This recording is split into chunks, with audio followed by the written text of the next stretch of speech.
Kate Johnson, one of my favorite of all times, forever, forever. Honey, first thing, is your family okay as far as the virus? Everyone okay? Yes.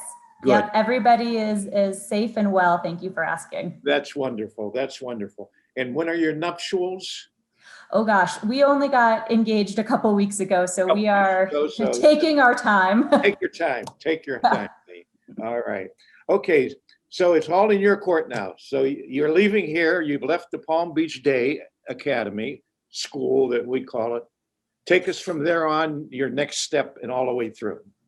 Okay, so after I graduated from Palm Beach Day School at the time, now Palm Beach Day Academy, I went to Hotchkiss. Hotchkiss. And I did 10th through 12th grade there.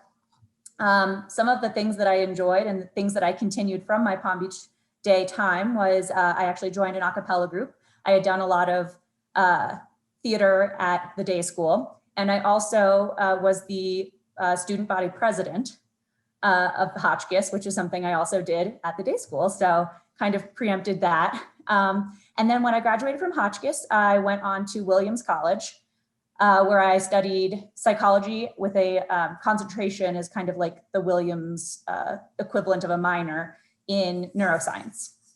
Have always been super interested in psychology, and that whole, the track was super interesting to me, but I didn't quite know what to do with that as a career. And at the time, I graduated in 2009. So there were not a lot of options in terms of careers for somebody coming out of college with a psychology and neuroscience degree. So I was a paralegal in immigration law for 2 years while I lived in Boston, and thinking about going into the legal profession. Ultimately, I actually did not enjoy it at all and decided not to take that track, and really found that my passion was in kind of retail. And so I moved to New York City, and afterwards I worked at a retail startup, connecting buyers and wholesalers and helping kind of create more of like a digital experience on that front. And then I worked actually in stores and really got very hands-on there, working in stores. Then I was a store manager. Then I worked into assistant buying at a small boutique in New York. And now I've been at Macy's for 7 years. I started in buying. I have now done digital rotations. And finally, and for the past 2 years, I've been doing financial planning at Macy's. You've been doing what? Financial planning. Financial plan. So you have moved up to the, okay, you're in that last meeting, you know? Yeah, it's a pretty circuitous route. And then you say, well, wait, I want to be in that last meeting. That's only where all the lawyers and financiers are. That's where you are now, huh? Excellent. Exactly. I'm telling people what they can buy and how much money they have to do it. Well, give us, just very quickly, honey, just give us a note. Is Macy's financially, are they, I see who went into bankruptcy yesterday. One of the things. Belk did. Yeah, Belk's declared bank. How's Macy's? Yeah, Belk Okay. went into Chapter 11. You know, Macy's is doing really well. We had a tough time with the pandemic, obviously, but we refinanced a lot of our debt and were able to get a huge amount of cash on the books. And so we've been doing really well. My area in particular, I work in textiles. So as people have been home, people have been really upping their game at home. And so people are buying all of our towels. I mean, we're having a harder time bringing things in than we are selling it. So we're in a really great financial position right now. Excellent. Excellent. Yeah. All right. Okay. Let's see what in 7 years, you've been there 7 years. I remember the first year you were there because we had lunch together. You came, we had lunch, and that was your first year, and you've been there 7 years already. Imagine that. I know, it's kind of crazy. I consider myself an old vet at Macy's, which is kind of shocking because there are people who've been there their entire careers, but it's starting to look like mine. Not as much as you or Mrs. Close, obviously. What's that, dear? Not as much as you or Mrs. Close, obviously. Mrs. Close is retiring. I know, I saw. She's retiring. You were a psych major, huh?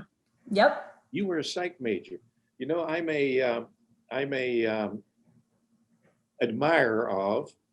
I don't know if I accept all of it, his thing, but I'm a Skinnerian. You know that, don't you? I think you've told me. Yes, I'm a Skinnerian, and I would use some of his things that worked, successive approximation, intermittent reinforcement, all that works. Oh, yeah. Of course, the one thing I haven't decided on, and I figure I'd better make up my mind, because I can't make up my mind. This idea of free will. I don't know if I accept. I mean, that's pithy. I don't know if I do, and since I've been isolated, I haven't been teaching except doing these interviews, and I'm home. I've been doing a lot of reading in anthropology and that, honey, and I've been getting into memes. Oh, really? Getting into memetics, and it's fascinating. And here I am, 88 years old. I should have made my mind up already that, do you believe in free will or not? I haven't made it up yet. I don't think anyone's forcing that, Mr. Greco. And by the way, you're also allowed to change your mind too. I've interviewed, I've done about 20 of these, I think, somewhere. Oh, wow. But among them, there have been 4 PhD philosophy people, one at North Carolina, one at Wake Forest, one at, where's the other one? Former students. And I always ask them about this. Well, where do you stand? Where do they stand? And none of them have the same answer. Well, I would hope not. It's very controversial. Very controversial. Very controversial. Okay, so Ms. Kate, you remember certain things about you. I remember you came from, what was the school in New York you came from? Spence. And you had no idea what a subject or verb was or anything like that. Not even the slightest inkling. You would come in a couple mornings a week early and would go through, and you picked it up so quickly. But I remember you'd bring Liza with you a lot of times. Liza. And I still remember how things that you remember from years, there are things that I did yesterday I don't remember. But I remember things 40, 50 years ago. And I remember Liza, whenever she'd come in, I'd sing, Liza, Liza, skies are gray. If you smile at me all. What is she doing? How is she, honey? She's fantastic. She's also engaged. She is actually going to business school next year in Chicago. So currently she's living in New York, but she's moving to Chicago. Which is going to be tough for me because we've obviously been spending a lot of time together in the past couple of years, but very happy for her. This is amazing. She's so bright, and this is going to be amazing for her and her career and her future and all that kind of stuff. She was here. So I'm actually in Colorado right now. One of the perks of working from home all the time is we've kind of just been going wherever we want to be. And so I was in Florida for a while with my parents. We were quarantining pretty heavily. So we didn't get to see a lot of people, but it was really nice to be able to run on the bike path when it was freezing in New York and spend Christmas. How long ago was this? We were there from November through the end of January. From when? From November through the end of January. Last year? No, this year. Or this year. Mm-hmm. And you didn't call me. You didn't call me. I was worried. I'm just like your daughter. I'm not letting you go meet people who are going to infect you. Honey, another thing I remember when you moved here, and then we decided you needed some extra work in grammar. And I remember the first time you came in early, and I didn't know you that well, and I wanted to get to know you a little bit better. And I remember asking you, well, what's your daddy do, honey? And you said, oh, he's in some finance or something. And as stupid as I was, of course, and I said, and what's your mommy do? Is she a housewife? And you said, no, she's the president of Goldman. What was it then? JP Morgan. No, she's the president of JP Morgan. I still remember something you never forget. Even never gonna ask that question again. Well, Okay. one of the things I remember so well and so clearly, and I love that, you know, I've spoken to Mrs. Close today and speaking to you today, was you two were really my big mentors when I got here. You know, I don't know if you remember this, but when I came to Palm Beach Day School, I'd actually just come out of the hospital because I had had Lyme disease and I'd been hospitalized for it. And they missed my IV in my right hand. So my entrance exams, if anyone could read them, it would have been a miracle because I was writing with my left hand. I was, you know, hospitalized. My whole family moved down to Florida without me. And so I got put into some different classes and I got in, I arrived and I also wasn't able to do sports because the medicine that I was on made me photosensitive. So I think that, you know, I don't want to thank Lyme disease by any means, but I do think there was a piece of it where I kind of just like found that I had this time to kill and I would come to your office, I'd come to Mrs. Close's office and I'd get extra help and I'd kind of work on those things because it was definitely a blow to my confidence when I saw what my entrance exams had kind of yielded for me. And so, you know, I worked for a long time with Mrs. Close. You know, I had not started in the same level of math. And so I took multiple summers of math with her to get to be able to take the, you know, geometry and be in pre-algebra and all that kind of stuff, continue at the level that I wanted to be going in. And then I met with you as well in those meetings and in the mornings and everything, because it didn't sit right with me that I wasn't good enough at anything. And so to be able to have not only kind of like the presence of mind to know that I wanted better, but also to have such great mentors to help me get to that place was really, really life-changing for me. I mean, it's funny because what I do now marries so much of the math and the English. You know, my job is very math focused. I'm in Excel all the time. I'm doing a lot of calculations. So it's important for me to be able to understand all that. But simultaneously, I work with all of these very quant-minded people who really are not able to voice what they really mean a lot of times. And so I spend a lot of time revising people's emails with them, helping them get their points across. So I think it's just really a testament to kind of the work that we did at the day school that I'm able to really marry both of those things up in the work I'm doing now. Let's reminisce a little bit. Okay. You, let's see, 8th grade. Let's go to the 8th grade. Do you remember the 75 lines you had to memorize? Cyrano de Bergerac. Cyrano de Bergerac. Yep. I also remember Our Town because I was able to make myself cry, so I got the extra credit. For what? For Our Town. For Our Town. That's right. Emily's speech, her goodbye speech. That's right. You did cry, and you got extra credit for it. Can cry on command. Let's see. Do you remember The Count of Monte Cristo? Of course. Huh? Of course, I remember The Count of Monte Cristo. It's a fantastic book. Favorites? It is. You know what I always remember though, and if I ever have a girl child, I'll probably name her Stella because of Great Expectations. Great Expectation. How about, now let's jump ahead into the last marking period, 8th grade, public speaking. Yep. Your 10-minute final. I do. I did it on gymnastics. On gymnastics. I had been a gymnast, and so I was able to break the speech up into each of the events. So I only had to do about 2 minutes because there are 4 events in gymnastics. So I did 2 minutes on each event, and then I had an intro and an ending. What was your time? Do you remember your time? 10 minutes. You hit 10 on the nose. I'm pretty sure.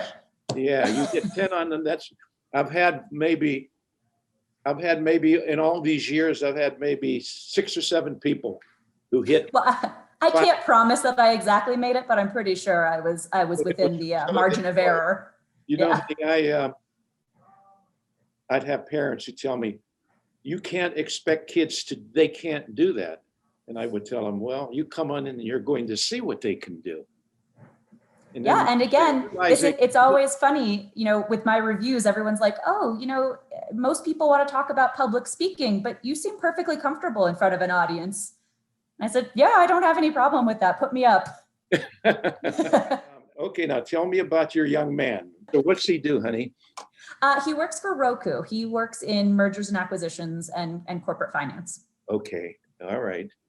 So very interesting. I hear him talk a lot. Tell me about New York. We have an influx of students coming down from New York this year. Families are moving. Really? Oh, yes. I can see that. I can definitely see that. I haven't been in New York since November, but I was there over the summer, and we live on a really, really popular street. We have a dog. We take him to the dog park every day.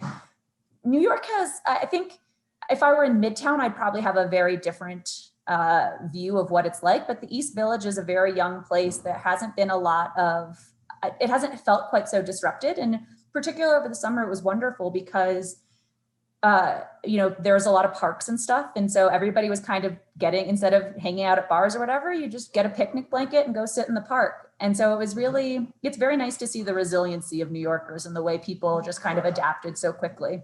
Right. Okay. And I'm about to start a 30-hour drive from Colorado back to New York. So I can give you an update when I'm back. You're going to drive. I hope you're going to take a couple days. Oh, yes. The whole weekend. We're doing tomorrow and Saturday, Sunday. Good. Yeah. Let's see. What else? Do you have any questions about anything going on around here or have you run into any former classmates in New York or that? I haven't really. I mean, I still see Amanda Mullins, as I said, because she went to Hotchkiss with me. So we'll occasionally get like dinner together. I mean, pre-pandemic, obviously, we would get dinner together. I'm still very much in touch with Justin Prosser, who I dated for a long time. He's great. He's doing really well. Is he in the family business? He is not. No, he started his own company. He's working in real estate. He's in real estate. Yep. New York. Yep. In New York and in Florida. In New York and Florida. Yes, Justin. I remember I liked Justin. I liked Justin. Charismatic. Huh? He's a good person, very charismatic. Yes. I'm sure he fought you for every grade you ever gave him. Oh, yeah. Let's see, what else, hon? Remembrances. Field day. What do you remember about field day? I remember I desperately wanted to be captain and I lost. To whom did you lose? It's Sarah Khashoggi. Who? Oh, Khashoggi. Sarah Khashoggi. I remember Khashoggi. Yes. Yeah. But I was okay with it. I was a Pelican, and I think as it stood, we always kind of won the Knowledge Bowl and then would lose field day. Yeah. And I think that's exactly how it played out. Let's see, what else? I'm trying to think what was going on when you were here. Anything up to school that was different? I don't really know. I mean, I had Mr. Thompson. I thought it was really interesting to have the headmaster as a history teacher. Yes, he would take the classes. Yeah, so he was my 8th grade history teacher, which was really cool to have that. And I think I was one of the more cerebral of the bunch in my class that year. And he entertained a lot of the things that I would say. And so at the beginning of every class, he was pretty easy to get off track. And so everyone would be like, Kate, okay, we don't feel like learning today. So can you please ask him something that's going to get him, off topic? And I was like, I want to learn today. He had a veritable warehouse of incidents and exactly. Stories. Oh, yeah. Exactly. But he would only really entertain them if I asked. Yeah. So it was always up to me. If I wanted not to learn it, I could do it. Let's see.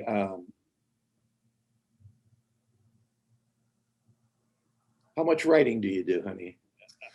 Not a ton. I do kind of like reporting the news in terms of numbers and financials. So it's not particularly English focused. Do you remember your educational autobiography? I remember writing it, certainly. And in 9th grade, who did you do for your character sketch? I'm trying to remember. Your mother? I did my father. You did your father. Okay. Mm-hmm. Okay. And then I think Eliza did your mother. I'm not sure. I think that's probably right. Yeah. But I do remember for my 9th grade speech, one of the most kind of like meaningful things that you said was you took a quote that had been applied to my father and used it for me. And I don't remember the quote, in exactly, but it basically was like, he's a leader, but he leads not letting people know that he's pulling them along. Yeah. Okay. It was something along those lines. And it was a really wonderful quote. And I really liked it, knowing that it was said about my father. And then when you used it in my speech, I was really touched. Yeah. Wonderful. Wonderful. I'm so glad to hear that do you have to, well, I'm sure you do in your position. Do you have to do a lot of speaking? I do a lot of speaking. It's usually, I mean, it's a lot of like, we did X number of $1 million. We're up this much to plan and this much up to our last year. And we have this much gap to trend. And so it's not so eloquent as I'd love it to be, but it is really interesting for me. Now, in your hierarchy, honey, where do you fit into the hierarchy as far as to whom do you have to answer to? Who's above you?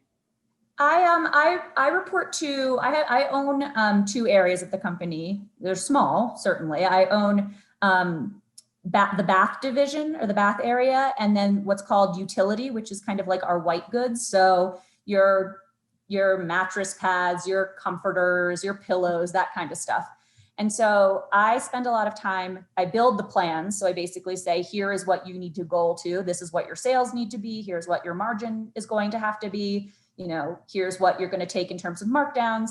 And here's kind of the path to do that month by month. And then that kind of all rolls up to the total division, which is called textiles. And I have a boss for that. And then that rolls up into the total home division. And then total home rolls up into the giant, larger Macy's. So I have a couple of bosses ahead of me. I mean, it's a big company, but I do get a lot of face time. I'll give you a couple more years before you're at the top. Okay, thank you. This question now, you're talking about dealing with wool and things like that. How much of your things do you buy out of the country? So we have spent a lot of time trying to be more domestically minded, certainly. There is a lot. So like, for example, we've been focusing a lot on trying to get our down product to be, we have all of our down product is from American ducks and birds and geese, but the actual shell that it comes in is from China. So in fact, we can't say it's all American made, even though much of it is, because you can't make a claim about one or the other. So we're working on more domestic manufacturing. We're also working on a lot of sustainability initiatives. It's tough in such a large company and with customers who want such low prices. I think there's kind of a misconception that you can get sustainability at a low price. There is something that comes with that. I still think we should move towards it, certainly. And we've been doing a lot of stuff to get various different certifications like Made in Green, Okiotex, all that kind of stuff. So it's an ongoing initiative, certainly. Let me ask you, now you're in management. You are management.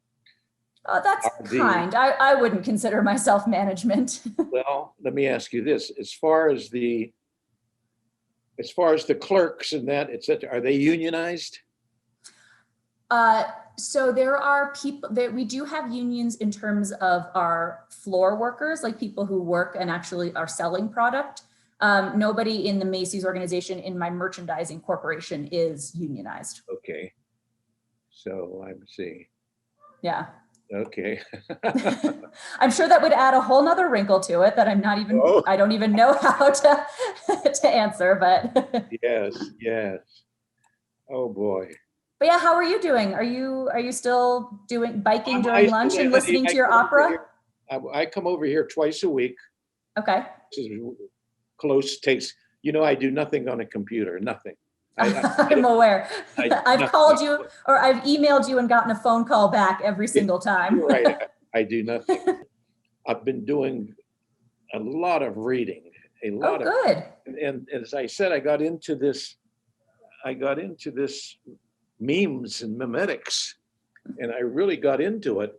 And I had to, in fact, I was never much of a science background. I was always English, history, government, things like that. I had science, and don't tell Mrs. Cleveland, I got a B in algebra, but that's because I was captain of the football team. Anyway, so I got into this memetics but so much of it is in anthropology and so much is in biology. So I'm reading some of these books, and I have to call my son-in-law, Mr. Wagner. You remember? Yeah, how's he? He's retired 2 years now, and Right. my daughters are over there. And I'd have to, well, Richard, explain what do they mean a phenotype and all these technical biological terms. Yep. So a lot of time in doing that homework on. Oh, good. And Have you read Sapiens? what, honey? Have you read Sapiens? No. So I'll tell you, it's a little bit, if you're a Malcolm Gladwell fan, you'll really like it. It's not by Malcolm Gladwell, but it's got kind of the same, like, I'm going to hit you over the head with the same fact or the same kind of gist over and over again, in case you didn't get it the first 7 times. But it is interesting from an anthropological perspective, the way human beings kind of like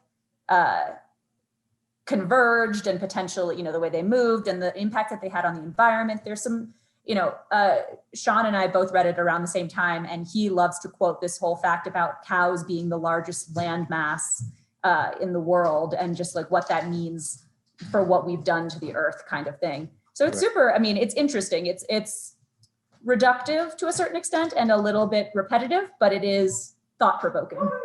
Okay, what's the name of it again? Sapiens. Sapiens, okay. Well, this book by that I've been reading, finished, gone over it a couple times because there's so much technical in it. Susan Blackmore, she's the authoress on memes, and she's one of the ones, and she says, she's very convincing in some of her things when she says that little voice that you say is making decisions in your head doesn't exist. You don't make those decisions, Mr. Greco, she's telling me. They're made because things going on in your brain and from your past experiences and all that. Yeah. Make the decisions. That is. Making, and then she described a experiment that these neurosurgeons did, honey. There's something when you're going to make a decision, you make the decision, and then something happens in the firing, and then something when it goes. And they did these experiments, and they found that when you decided to make the decision, that inner you, it had already been made in the brain, in that you didn't make it. It was because of your past reinforcement schedules, your Skinnerian thing, your experiences, your genetic, all they made the decision. And here it's kind of wild. I'm 88 years old, and I still haven't made up my mind if I believe in free will or not. How's that for a... It sounds like from the PhDs in philosophy that no one has the answer. Right. Anyway, but it's interesting. I find it fascinating, and she goes into how we developed speech, why we have a bigger brain than apes, for example. We're much bigger, but we have a bigger brain. And she has these whole theories on it, which she gleans from other biologists and things like that. Oh, certainly. I think you probably remember this. I worked in a neuroscience lab over a summer, and I was working on a study. It was a longitudinal study of neurogenesis. We had a series of primates that were in the lab for X number of years, and we were doing various different, training and games and building toys and kind of like what Mr. Sarko used to do. Remember when we used to make gorilla toys? Yes. I did that in college. And the idea was basically after, a certain amount of time, you'd kill one of the animals and you'd dissect their brains. And the idea was to see if there had been neurogenesis that we could do by various different types of staining that would correspond with certain types of learning. And the ability to create new neurons is not new in terms of the study, but the fact that certain types of learning or certain types of games and that kind of stuff can spur it was really interesting. Well, what I found fascinating when she said, they're talking about how the big brain developed. Why are we the only primates that have that big brain? We're twice as big as gorillas. They stopped, but ours kept going. And they said, well, when she said the one study they did, and this I found mind-boggling, huge numbers always, when I read about astrophysics, and the distances. That's always fascinates me. 100 light years. Are you kidding?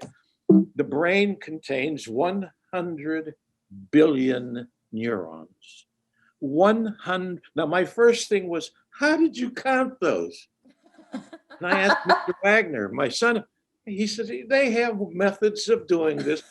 Yeah. 100 billion. So there, now I'm thinking, well, let's see now. Autonomous man. There's no such thing as an autonomous.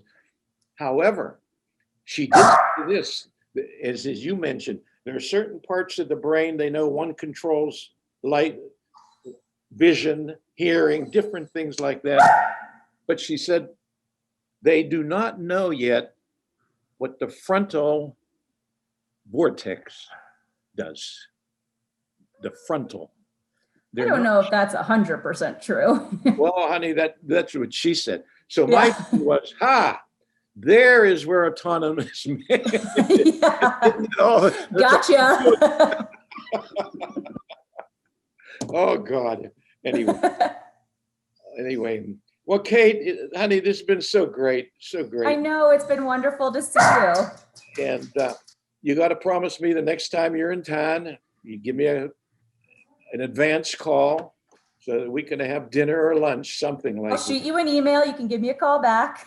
I will call. You'll get a phone call. You will not get anything on anything. You know that. And tell your mom and dad I said hello, and Liza, and your brother. Yeah. Be safe. Be careful. Thank you. Driving You too. back from what do you call? Understand? Yes, we will. We'll be very careful. Very, very careful. Don't drive. Don't get tired. Stop. Get a motel. Thank It was great to see you. So great. And I'll see you soon.